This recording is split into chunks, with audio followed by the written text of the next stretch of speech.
Hello, my name is Kasper Jelsbæk Knudsen. I'm a chief consultant with Living Institute. I have a PhD in anthropology and a background in neuroscience.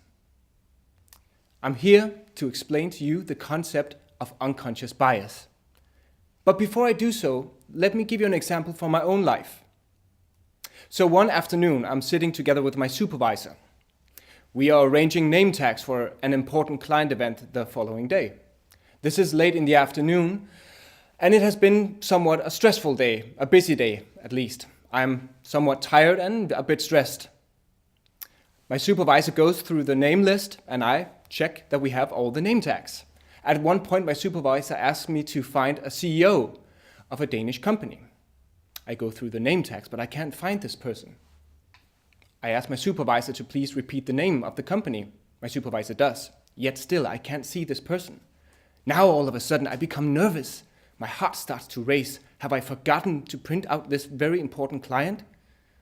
I tell my supervisor that maybe I've forgotten. What do we do? I ask my supervisor. My supervisor looks at me and says, "Are you sure?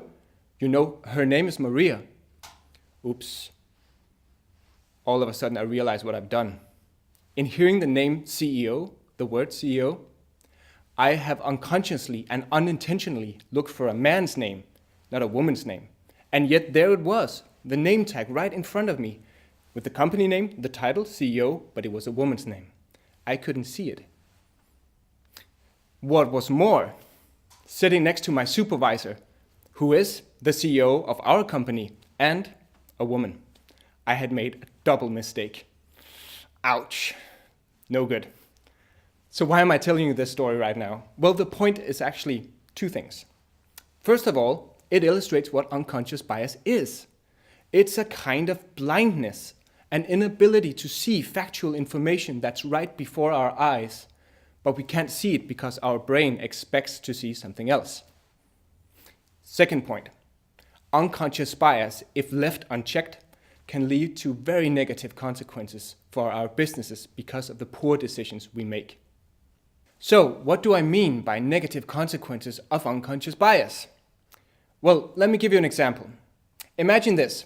Say I'm the responsible person in our company for hiring new people, bringing in new managers. I'm in the recruitment section. I tell myself and everyone around us that I'm fair, I'm objective, and basically I only look for competences. Only problem? I'm probably not as fair as I think I am. In fact, what I don't realize is that my brain is constantly telling me who I should look for, what I should expect to see, and ultimately who will probably be a good fit for this position. I'm not aware of this. And what is worse, actually, I might be looking for someone just like me. I might be hiring myself, identifying that in other people. So why is this a problem? It's a problem because, according to one report, by the year 2030, more than 60% of STEM-educated young people will come from non-OECD countries, such as India and China predominantly.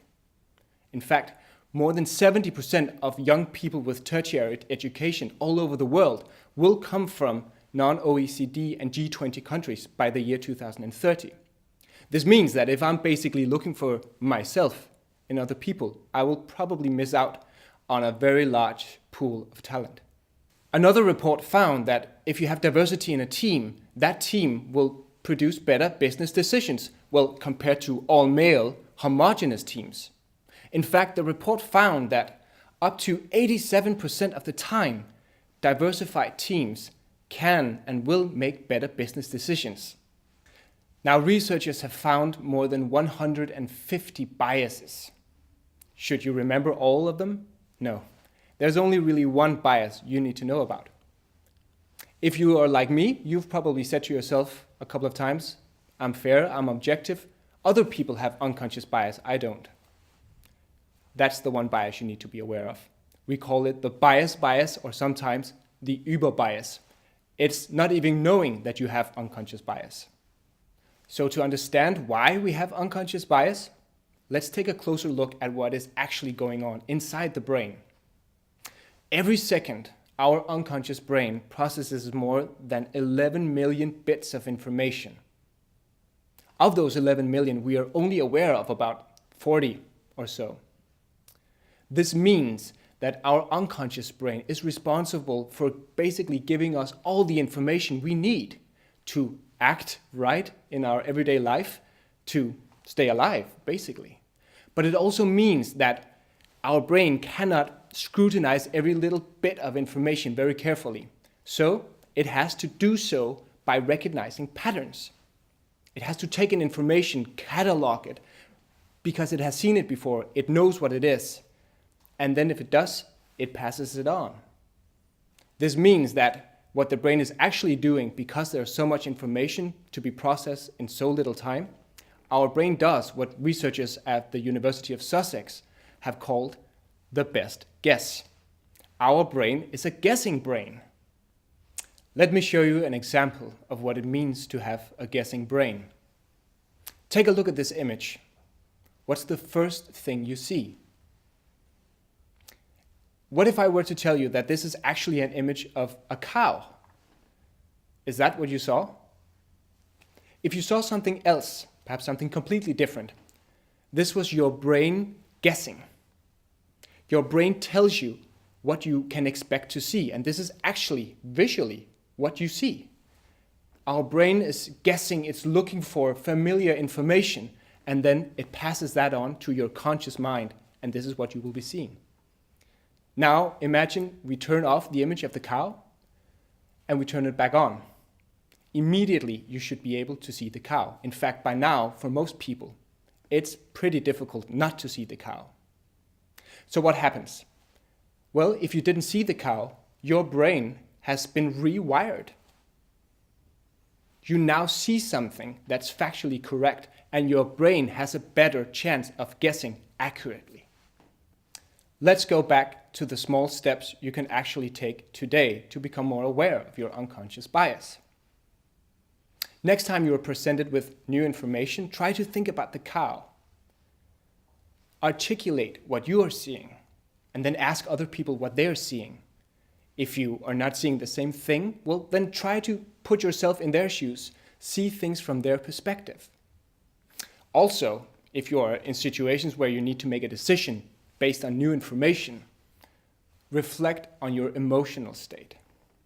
If you are like I was on the day with the name tag, tired, a bit stressed, maybe even hungry, you can be pretty sure that your unconscious bias is trying to make the decision for you. Finally, if you really want to explore these unconscious bias more and get the tools to deal with them, well, consider doing a deep dive with unconscious bias training. With small steps such as these, you will gradually train your brain to become more aware of unconscious bias. But when do you know that you have actually become more aware?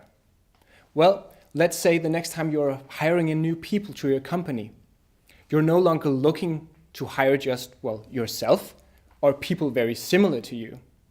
Now you expect to find people who are very different from you. And without that selection of talents, well, the pool is simply just not good enough for you anymore. This is when you know that you are gaining the benefits from unconscious bias training. In this video, I have explained the concept of unconscious bias. Unconscious bias is basically our inability to see factual information in the situations when we need to be able to see that to make good decisions.